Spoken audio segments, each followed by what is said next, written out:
উপমহাদেশের সর্বপ্রাচীন ও সর্ববৃহৎ কিশোরগঞ্জের ঐতিহাসিক শোলাকিয়া ঈদগাহ ময়দানে ঈদুল আজহার ১৯৮তম জামাত অনুষ্ঠিত হয়েছে। এতে কিশোরগঞ্জ সহ দেশের দূর দূরান্তে হাজার হাজার ধর্মপ্রাণ মুসল্লি অংশ নেন। শনিবার সকাল ৯টায় ঐতিহাসিক এ ঈদগাহে ঈদের নামাজ অনুষ্ঠিত হয়। এতে ইমামতি করেন বিশিষ্ট ইসলামী চিন্তাবিদ মাওলানা আবুল খায়ের মোহাম্মদ সাইফুল্লাহ। নামাজ শেষে দেশের সমৃদ্ধি ও মুসলিম উম্মার শান্তি কামনা করে মোনাজাত করা হয়।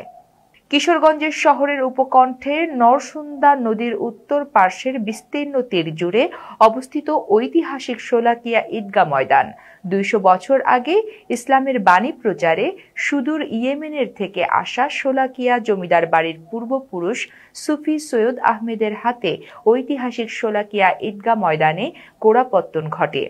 ইসলাম ধর্মপ্রাচক সুফি সাধক সৈয়দ আহমেদের ইমামতিতে উপমহাদেশের প্রথম সর্ববৃহৎ ঈদুল ফিতরের জামাত অনুষ্ঠিত হয়।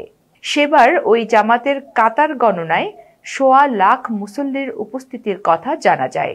আর তখন থেকে এই ঈদগাহ ময়দানটি শোলাকিয়া ঈদগাহ ময়দানের নামের স্বীকৃতি পায়। পরবর্তীতে উচ্চারণ বিবর্তনের ফলে এক সময়ে শোলাকিয়া থেকে শোলাকিয়া ঈদগাহ ময়দান হিসেবে পরিচিত হয়ে ওঠে। তখন থেকেই এই ঈদগাহ ময়দানের জামাতে দেশি বিদেশি লাখো মুসল্লির সমাগম ঘটতে থাকে। ঈদের জামাতে অংশ নিতে মুসল্লিদের আসা যাওয়ার সুবিধার্থে সরকার ময়মনসিংহ ও ভৈরব থেকে ২টি স্পেশাল ট্রেন চলাচল ব্যবস্থা করে থাকে। এছাড়া লাখ লাখ মুসল্লির সমাগম ঘটায় রেওয়াজ অনুযায়ী নামাজ শুরুর আগে বন্দুকের ফাঁকা গুলি ছোড়া হয়। এর মাধ্যমে ঈদগাহের সবাইকে নামাজের প্রস্তুতি নেওয়ার সংকেত দেওয়া হয়।